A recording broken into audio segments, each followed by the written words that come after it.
My name is Stella. This happened when I was 25, right around the time the COVID-19 pandemic first hit. Money was tight back then because of the tough economy, so I started buying wholesale liquidation pallets to flip for a profit. Each pallet was completely random, so you never really knew what was inside. On one occasion, I bought a pallet that mostly contained swimsuits, underwear, and socks for women and young girls. I listed the items individually, but I also posted an option to sell the entire lot to anyone who wanted it. Just a few minutes after posting the listing, I received a message from a middle-aged woman. Her profile picture showed a pleasant-looking lady in her late 50s or early 60s. She told me she wanted to buy the whole batch as a gift for her daughter and granddaughters who lived out of town. The conversation felt completely normal, and we agreed to meet the next day at a public parking lot to do the swap. On the day of the meetup, right as I was getting ready to leave, I suddenly received a message from a completely different account asking to push the time back by 30 minutes. This person explained that her old account had suddenly been locked, so she had to use a backup profile to contact me. Even though I felt a little uneasy about it, I brushed it off because I really wanted to make the sale. However, the deal started getting sketchier by the minute. The person kept changing the meeting spot. I refused and insisted that we stick to the original public location. Finally, the person offered to pay me an extra $100 if I would just deliver the items directly to their house. At that point, all I could focus on was the extra cash, so I agreed. The person set the time for around 5:30 p.m. and texted me the address. When I looked up the location on GPS, I hesitated for a moment. The destination was deep in a heavily wooded area, far away from any major residential neighborhoods. A wave of anxiety washed over me, but I told myself that people must still live out there, so I didn't think much more of it. By late afternoon, I was driving down the route provided by the map. The deeper I went, the more desolate the surroundings became. Since it was winter, the sun was setting very early. The moment I arrived at the address, my sense of dread spiked completely. The area was almost entirely isolated. There were only a few old, run-down houses, scattered far apart from one another. My cell phone service dropped to a weak, flickering signal, and the road leading in was completely dead and empty. In the fading twilight, the whole place looked like it had been abandoned ages ago. Standing out there in the middle of nowhere, I finally realized I had made a massive mistake. I had come to this place completely alone, and I hadn't told a single soul where I was going. Fear kept me pinned to my seat. I stayed inside the car, cracked the window just a tiny bit, and called out loudly to see if anyone was coming to get the packages. After a moment, the front door of the house creaked open. Someone was standing right behind the door, but they wouldn't step outside. Their entire body was swallowed by the darkness of the house. Only a voice echoed out, asking if I could carry the heavy boxes inside for them. My survival instincts were screaming at me that if I crossed that threshold, I might never come back out. I immediately said no.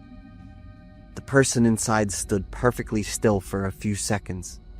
Seeing my stubborn refusal, the person finally decided to step outside. And that was when I laid eyes on one of the most terrifying people I have ever met. I know it's wrong to judge someone based entirely on their looks, but this man genuinely made my skin crawl. He stood nearly 7 feet tall and was unnaturally incredibly gaunt. His face was completely hollowed out, and his hair was chopped in a jagged, messy way.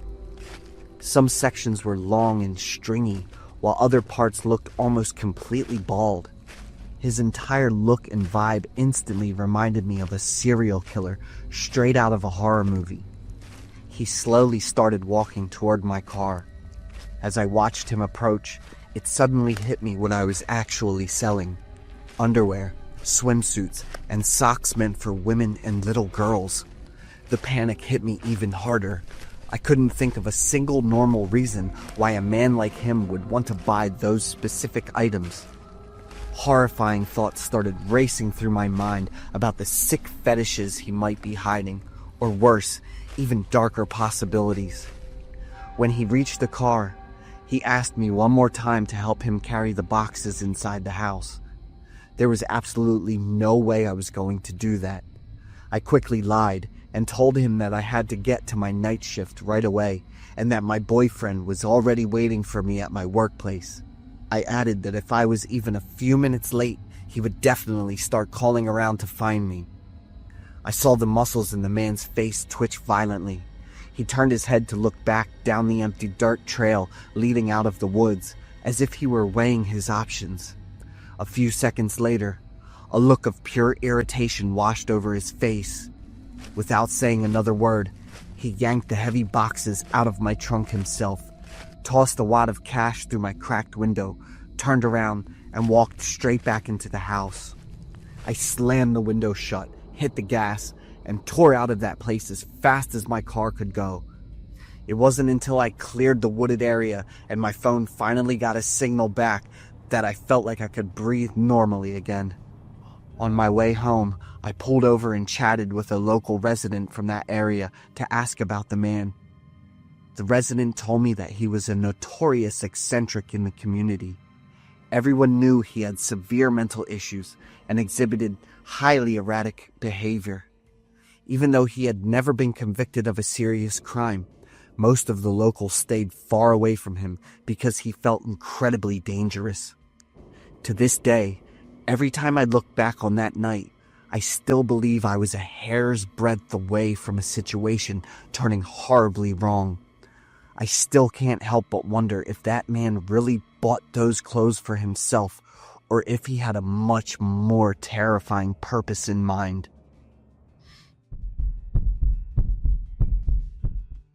My name is Tyler. I was born in Washington, and I still live here today. There's a very deep scar on my right shoulder.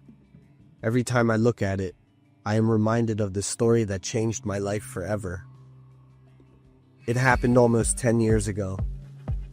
Back then, I was a young guy who loved a free, easygoing, and somewhat reckless lifestyle.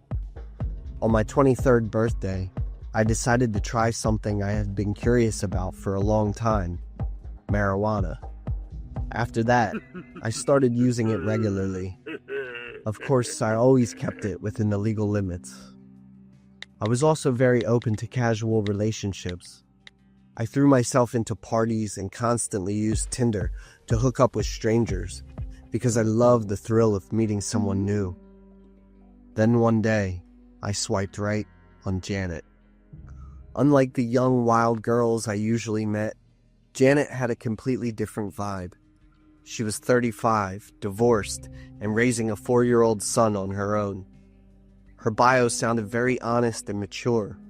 That maturity didn't scare me off. Instead, it sparked my curiosity. I found it exciting because I had never had an experience with an older woman who had been married. Our texts flowed perfectly.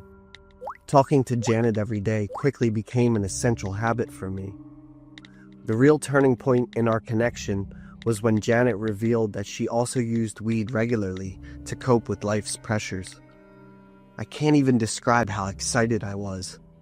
I immediately thought she was my true soulmate. I tried to ask Janet out a few times, but she always turned me down, saying she was too busy taking care of her little boy. Then, one weekend, she surprisingly messaged me first and invited me over to her place. She told me her ex-husband had picked up their son for the weekend, so the house would be completely quiet and private. I was beside myself with excitement. I got everything ready and made sure to bring some of my own stash to make the night even better. Janet's house was located in a quiet neighborhood. The inside was pretty cozy, though it was a little messy with children's toys scattered around. Meeting her in person, I noticed she looked much thinner and more exhausted than she did in her Tinder pictures. We sat and talked for a while. Everything was going great, and then we moved on to the main event. The room slowly filled with the scent of smoke, and we both drifted into a hazy high. A little later, Janet stood up and walked out of the room without saying a word. Since I was riding the high, I didn't pay much attention. A few minutes later, she came back, leaned in close, and started stroking my face, neck, and chest. I figured she wanted to hook up just as much as I did, so I completely relaxed. When I tried to take the lead and leaned in to kiss her, she instantly pulled away. I asked her if she was okay, but she just stared at me in absolute silence. Janet's eyes suddenly changed. The dreamy look from before was completely gone, replaced by an intense, confusing rage. She glared at me for a few seconds, and then suddenly screamed, "Give him back to me!" Before I could even process what was happening, she lunged at me. A sharp, blinding pain ripped through my right shoulder, snapping me out of my high instantly. I shrieked in pain and shock as warm blood began pouring down my shoulder. That was when I realized Janet was clutching a pencil in her hand. Janet had turned into a completely different person. Her face was twisted with rage. Her eyes rolled back, showing only the whites, and she raised the pencil again, frantically trying to stab my neck. She kept muttering wild, meaningless words. My survival instinct kicked in. I used my left hand to block her arm and used all my strength to tackle her to the floor. I yanked the pencil out of her grip, threw it across the room, and slapped her hard across the face to snap her out of it. While she lay on the floor dazed, I clutched my bleeding shoulder and stumbled out the front door. With the last bit of strength, I yelled to the neighbors for help, asking them to call 911. A short while later, the police and an ambulance swarmed the scene. The officers restrained Janet and put her in handcuffs while she was in a state of total mental collapse. I was rushed straight to the hospital and got patched up, having lost a significant amount of blood. After the investigation, the police told me the truth behind the incident, and it left me completely stunned. The 4-year-old son Janet kept talking about on Tinder had actually died in a horrific car accident a month before she even met me. Unable to accept reality, Janet had completely isolated herself from the world, drowning in grief and turning to weed and other substances to numb her pain.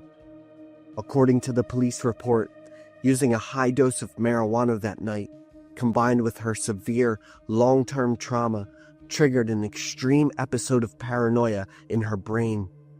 In her drug-induced state, she looked at me, but hallucinated the person who had taken her child away. This led to her violent, uncontrollable outburst to get her son back. The court later found Janet not criminally responsible due to her mental state, and she was sent to a state psychiatric hospital for treatment. I never saw her again. I will never forget the madness in Janet's eyes that night, but I don't blame her. As I've grown older, I understand that it all came from the unbearable pain of losing the most precious thing in her life. I almost died on a blind date with a stranger. My name is Betty. This happened a year ago when I matched with a guy named Nathan on Tinder. After nearly a month of texting back and forth, realizing we had the exact same vibe, we decided to have our first date at a downtown bar. I already had a huge crush on him, so I was incredibly excited. When we finally met, I was completely shocked by Nathan's appearance. He was way better looking than his Tinder photos, even though his profile pictures were already amazing. Nathan had a slightly rugged, edgy look. His buzz cut and his heavily tattooed arms were the things that impressed me the most. Everything about him added up to the exact description of my dream guy. 3 hours of drinking and talking passed in the blink of an eye, because I was totally captivated by his every gesture and word. I really felt a spark on our very first date, and looking into Nathan's eyes, I had a strong feeling that he felt the same way. After a few flirty jokes, we decided to leave the bar to find a more private spot to continue the evening. Nathan drove me to a pretty deserted area on the edge of the city and pulled over. In the cramped space of the car, we looked at each other and shared a sweet first kiss. That was the last good moment of the night. While we were both caught up in the romantic haze, a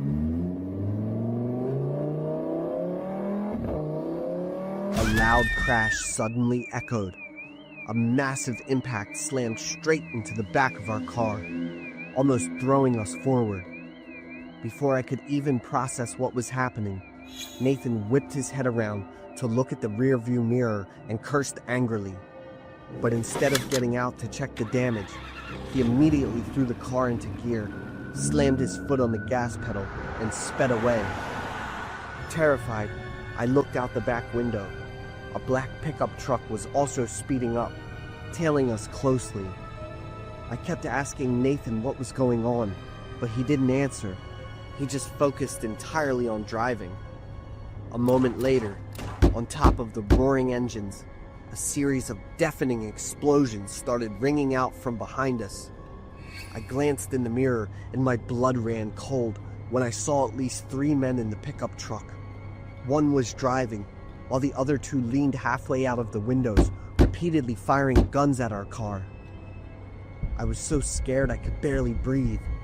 My eyes were glued to the rearview mirror, while Nathan constantly swerved and maneuvered the car to dodge the bullets. At that moment, I truly believed I was going to die. If I didn't get shot to death, I figured I would die in a car crash or have a heart attack. Eventually, the pickup truck managed to pull up right alongside us. The gunfire temporarily stopped, and I could hear the men over there screaming at the top of their lungs. "Pull over, Nathan! You're a dead man, motherfucker!" Nathan called them bastards. He kept swerving to block the road, refusing to give the pickup truck a single chance to pass us. I squeezed my eyes shut in terror, gripped the handle tightly, and couldn't stop crying. The car rocked violently. The screech of grinding metal was piercingly loud as the pickup truck kept ramming into us, trying to force us off the road to get ahead. All I could do was grit my teeth and bear it. Then, a deafening blast went off right next to my ear. When I opened my eyes, I froze in absolute horror. A bullet was lodged right in the door on my side of the car. If it had been just a tiny bit off, it would have gone straight through my head. After about 20 minutes that felt like an entire century, the pickup truck finally slowed down, turned onto another road, and disappeared. Even so, Nathan didn't slow down at all.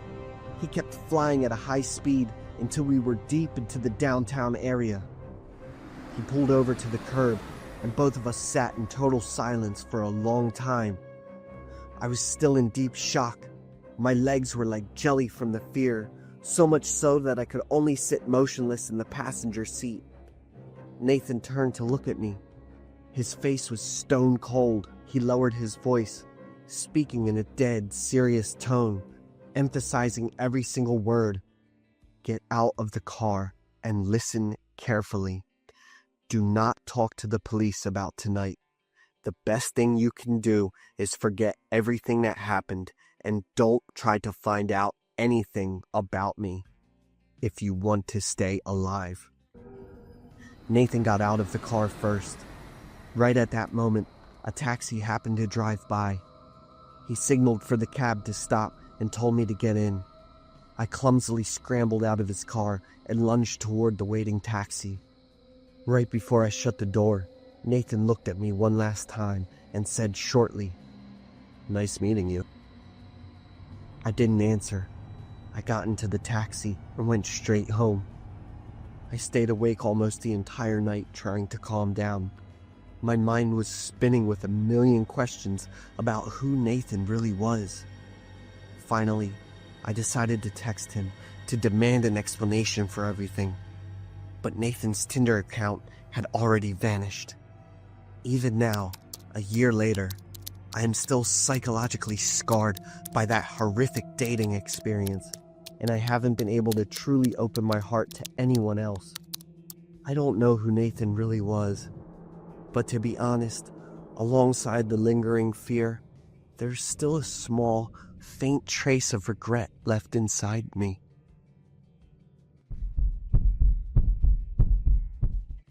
My name is Tessa. It all started this past March. My washing machine completely died after 7 years of faithful service. I sat there looking at the dirty clothes piled up in the hamper and calculated all the expenses I needed to cover. I sighed and walked back to the living room. I called my best friend to complain, and she suggested I look for a used washing machine on Craigslist to save money. She had bought a fridge that way a few years ago, and it was still running fine. That evening, after reconsidering my budget, I decided to take my friend's advice. I downloaded the Craigslist app and scrolled through dozens of posts. Most were for old, rusty machines, or the price was way out of my budget. I kept searching patiently and found one that looked pretty new. The photos were clear. The asking price was quite reasonable. The description said they needed to sell it fast because they were moving quickly. I immediately messaged the poster, whose account was named Dave. He replied in a few minutes. According to the information he sent, the washer was almost 2 years old and still had a warranty until August. We messaged back and forth on Craigslist for a while, and he was quite patient in answering my questions. Dave even enthusiastically sent a few more photos of the washing machine. Regarding delivery, Dave said he was in Seattle visiting his mom, but could have his friend drop the machine off to me if I wired the money first. For that price and Dave's enthusiasm, I decisively transferred the money right away. The machine was delivered the next afternoon by 2 men. There was no setup required, so they placed it where I asked and left. I didn't have time to ask many questions. When I plugged it in and turned it on, the control panel lit up. I put clothes in and hit the start button, but the machine stayed still. I tried again, and the situation was the same. I checked the power source, looked at the user manual, and still no luck. I started to feel uneasy. I opened the app to message Dave, but his account now showed as non-existent. A message to the phone number I had used earlier reported it as unavailable. I sank down to the floor, thinking about the money I had lost, and immediately wanted to cry. The next day, I went to the police station to file a report. The officer said they would create a file, but fraud cases like this take a long time to investigate. They might not even get a result. I left in a daze, clutching the crime report receipt. In the car, I reopened the Craigslist app, searching similar keywords. All the posts with the same photo style and similar writing tone, I left comments warning that this was a scam account. Very quickly, the posts with my comments disappeared. I kept reporting dozens of listings like this. I had to make these scammers pay. That evening, my Craigslist account started receiving abusive messages. I knew immediately it was one of the scam accounts I had reported. I instantly blocked it. The next message didn't come on Craigslist, but on my phone. You don't know who you're messing with. Stop before you regret it. I blocked that number too, then actively continued searching for posts and reporting them, ignoring dinner. Did he really think he could scare me? Then came the third message, with details about where I worked, the car I drove, and the coffee shop I usually stopped at in the morning. This time my hands were shaking slightly. He was right about everything. I called the police again. They advised me to stop leaving comments.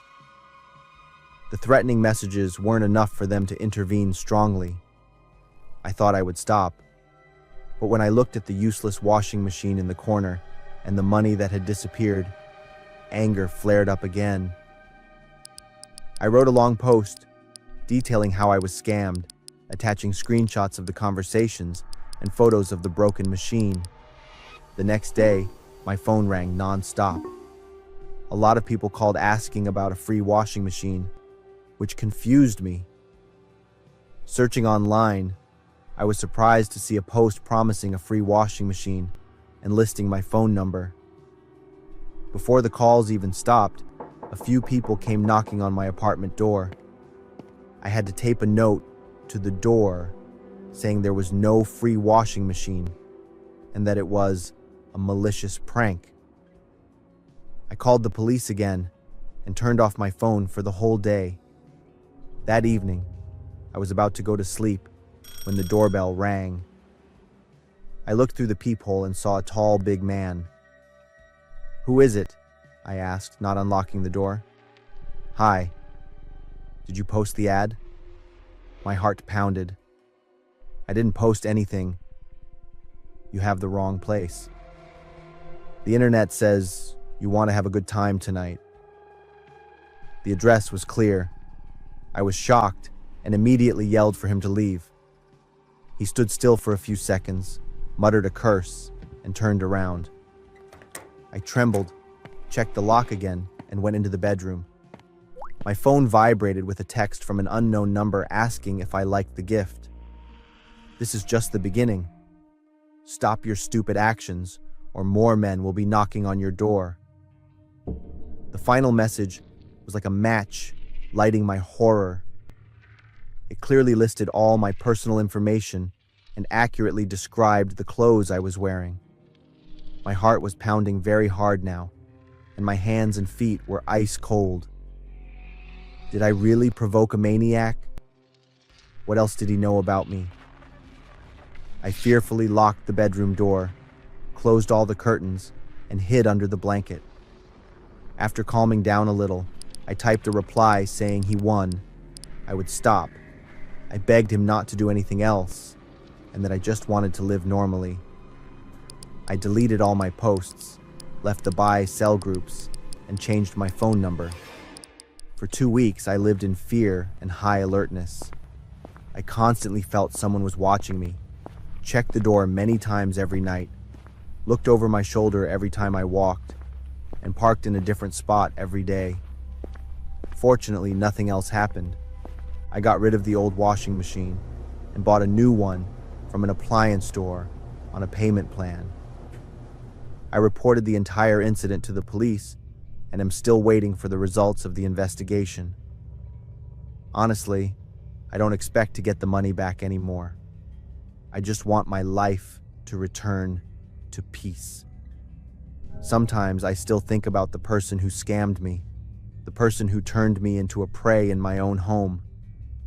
He's still out there, doing the same thing to others, but I can't do anything. All I know is to lock my door tightly every night and never buy anything online again.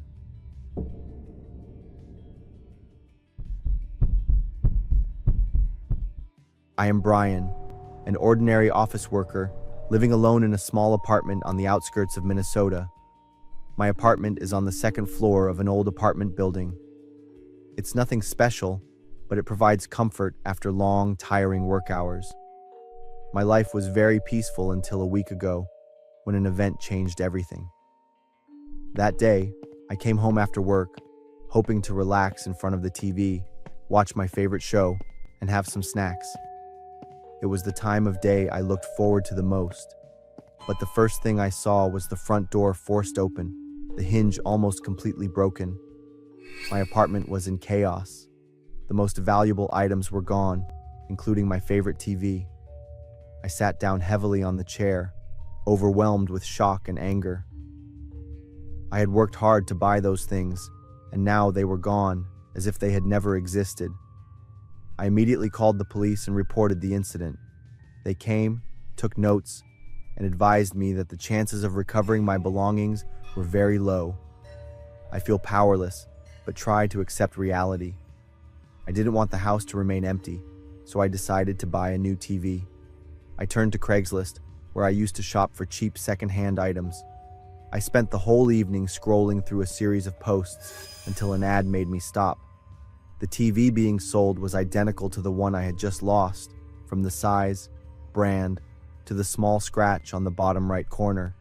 What was even stranger was that the price was very low and the address was not far from where I live. A strange feeling arose in me, half doubt, half curiosity. The next morning, I contacted the seller and arranged to meet. The house was located in a remote area, with only a few scattered houses around, and the rest was forest. A cold atmosphere enveloped the area, and sunlight struggled to penetrate through the dense tree canopy. When I arrived, a man in his 40s opened the door. He was tall and thin, with messy hair, and his sharp eyes stared at me as if assessing every movement. I stepped in, and the TV was placed right in the middle of the living room. My heart raced as I noticed the distinctive scratch on the corner of the TV. It was exactly mine. I tried to remain calm, pretending to examine it. He took me on a tour of the house, pointing out a few other items he wanted to sell. But the more I looked, the more stunned I became. The black Bluetooth speaker, the antique clock, and even my collection of movie DVDs were all there. I felt a surge of anger, but unease held back my impulse. I made an excuse to leave, but just as I was about to head for the door, the man suddenly stood in my way. He pulled a gun from his belt, his cold eyes seeming to pierce through me. He snarled a warning not to come back or tell anyone what I had seen. My whole body froze, and cold sweat poured down. I nodded, trying to leave without showing the fear that was drowning me. Once home, I immediately called the police. I told them everything, but they said they needed more time to gather evidence before executing a search warrant. I spent the whole day worried, not taking my eyes off the window and checking the door latch multiple times. The feeling of being threatened haunted me, but there was nothing I could do except wait. That night, the silence was so deep that I could hear the wind whistling through the crack in the door. Suddenly, a strange sound came from the kitchen window. I turned off the lights, tried to stay silent, and moved toward the source of the sound. In the dim light from the street lamp, I saw a figure trying to pry open the window. It was the man who sold the TV.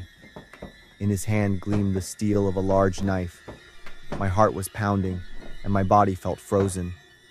I quickly hid behind the sofa and pulled out my phone to call 911. My voice trembled as I tried to stay calm, not wanting to be detected. Meanwhile, the sound of breaking glass echoed. He had entered the house. I could hear his heavy footsteps getting closer, each step pounding like a blow to my chest. The sound of the knife scraping against the glass table echoed, screeching in a chilling manner. I held my breath, not daring to move, but just at that moment, the sound of police sirens echoed outside. The man panicked, turning and running toward the window. But as soon as he jumped into the yard, the police had surrounded him. I collapsed, my whole body trembling uncontrollably.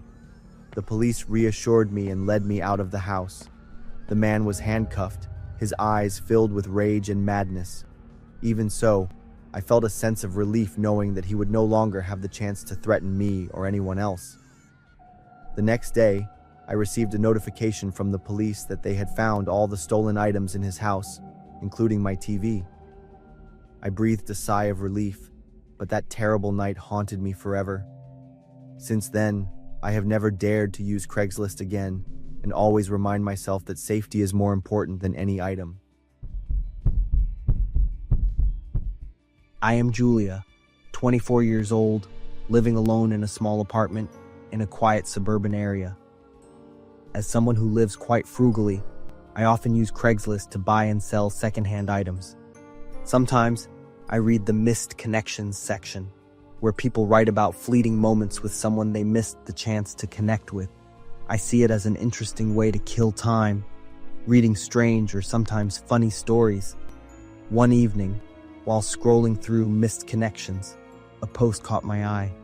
The headline was simple yet bizarre. The girl in the red coat at the supermarket near Elm Street.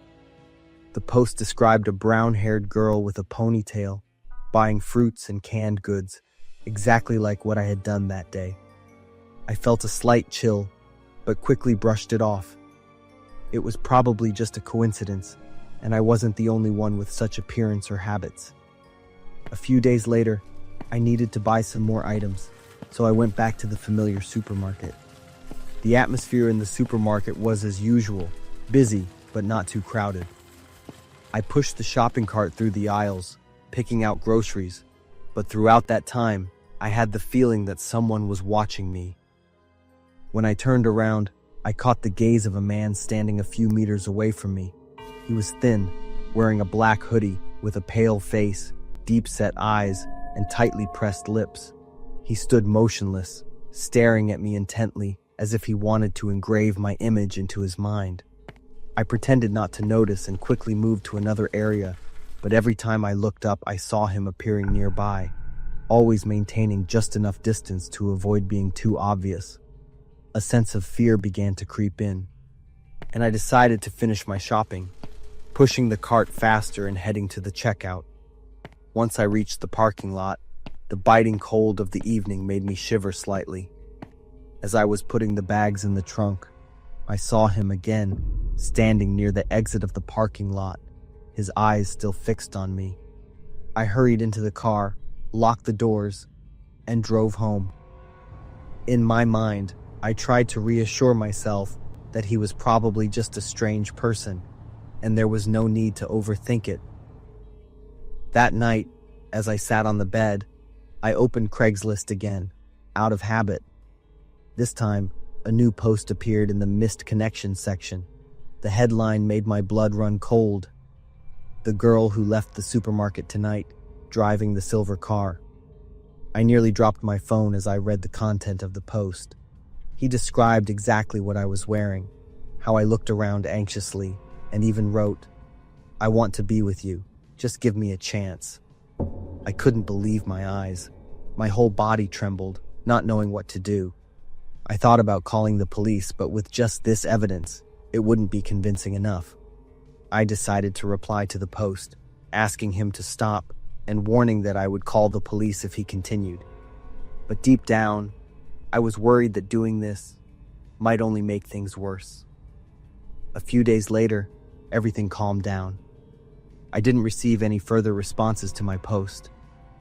I began to think that maybe he had given up, but that peace was only temporary. One night, while watching TV in the living room, my phone vibrated with a new email notification. I opened it and almost dropped my phone. Attached to the email was a photo taken from outside the window, a picture of me sitting on the sofa.